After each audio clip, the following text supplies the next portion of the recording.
She is a comedian, activist, best-selling author of the new book, Life Will Be the Death of Me and You Too. Our favorite. Oh, she's on a sit-down comedy tour. Starts April 11th in Boston at the Orpheum. Chelsea Handler is back with us.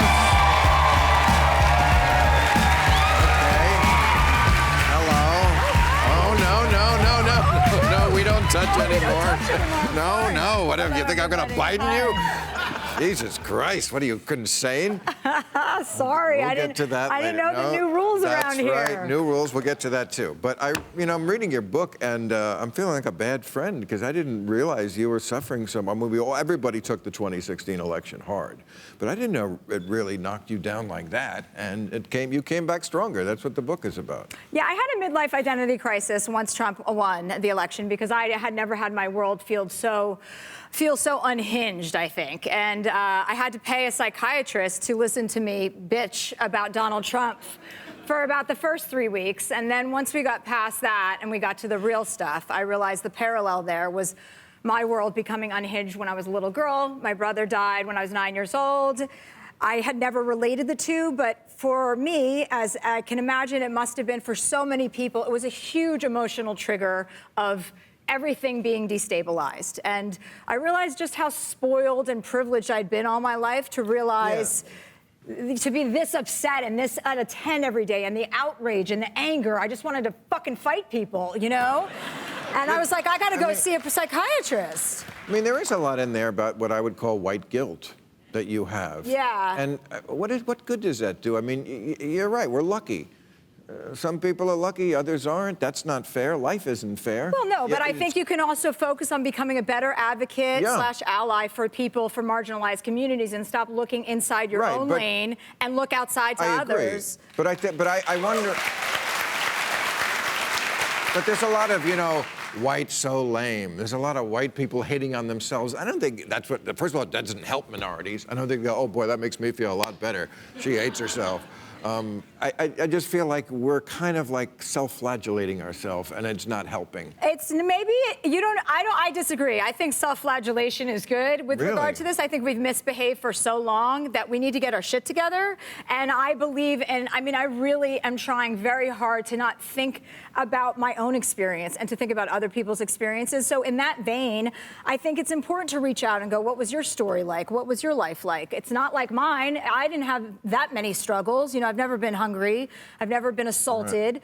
And I think something that you learn through therapy, which was so valid for me, is I didn't think I had a right to be in pain because I wasn't raped. I wasn't molested. I didn't have anything that I deemed as worthy of being damaged. I had a brother who died, and I thought, I don't get to be in pain. I have this great life. I have a big career. I can do whatever I want. And the fact of the matter is, you have to... But everybody has pain. And, well, of course.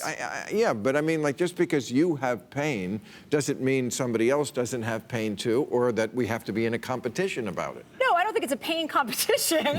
I think it's important to recognize, I think before you can be of use to other people, you do need to clear out your own injuries or clean out your own injuries. Okay, but when I feel shitty, I'm not going to feel bad about feeling shitty because somebody feels shittier than me. Because somebody in the world is always going to be doing worse than me, and I still feel shitty, but I'm only in my head. Well, then you should feel shitty. I mean, do. That's your prerogative. No, I don't want to feel shitty, and I don't want you to feel shitty. But well, yeah, I mean, I think we're all on our own little paths. Maybe we're saying the same. Whatever works for you. Listen, I'm a more mindful citizen because of it, and I woke up, I had an awakening. The best part of it is that you found weed. Well, yes. Trump led you to weed. I could have told you years ago. But Trump led you to smoking pot. Right. Cut down on your drinking. What I discovered was alcohol and outrage are not a good mix. It's like a hat on a hat. So I pivoted. Right. I pivoted towards weed and cannabis. And for me, who's a very active, kind of high-strung person, the cannabis was a gateway drug to meditation for me. I couldn't meditate because I was always like, and then with cannabis, I was like, okay, I think I can maybe meditate now. And then I had my awakening, and I'm like, wait, fuck Trump. We've got so many other beautiful things going on. Right. Of course, we can't. But there is optimism. Oh, there you go. There's beautifulness, like there's beautiful things happening, and while terrible things happen, beautiful things are happening as well. And I think it's important to realize that. I understand you're working on something that would take the munchie factor out of smoking pot, which would be great for me. Mm-hmm. Right? Yeah, well, you're not fat anymore. Anymore? When was I ever fat? I only said that because I knew it would bother you. Okay. No, you were never No, fat. it would bother me if I had been fat, but I don't remember being fat. We need to get rid of the munchies. But you used to be mean. That's over. Yeah, no, I'm not mean anymore. I'm full of kindness and love. Can't you tell? I can see how this thing has affected you. But come on, are you serious that there could be a strain of pot that did not make us get the munchies? Yes, and you just have to isolate the strain because every girl doesn't want to take weed because she can't control herself or she Me thinks too. I'm not a girl. I want that. Well, you also have to just control yourself and say before I can't. When I'm stoned, I will eat anything. And that's the good. The bad part is that you have this munchie thing. The good part is you'll eat anything. So if you only have healthy food in the house, you're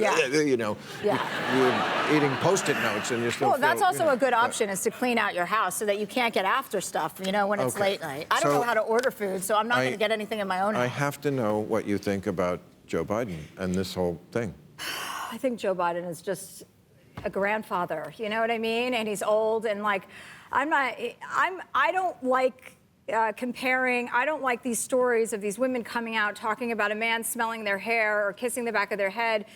I feel like it diminishes people who have actually experienced. That's what I was trying to say over there.